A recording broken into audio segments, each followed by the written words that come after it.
Welcome to the world of beefcake. You got this in your hands now. Where do you start? That's always been easy for me. Yes, there are more ornate preparations we can dive into, but let's go with step one. Make the most magnificent burgers of your life.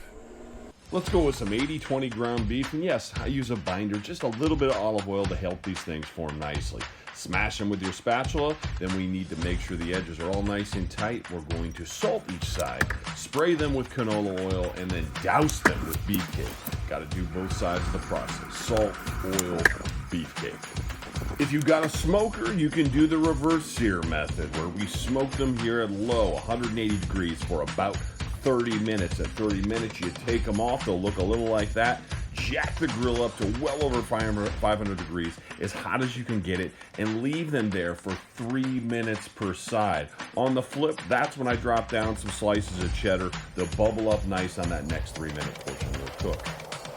For those working on propane or charcoal grills, just put those raw patties down, but remember now you're going to need a little more time per side. Think 5 minutes to as much as 7, depending on your level of preferred doneness. Rip those things off, they should be juicy and tender as ever. Little canola spray on each side of the bun, about 45 seconds to a minute there, and they'll come off golden.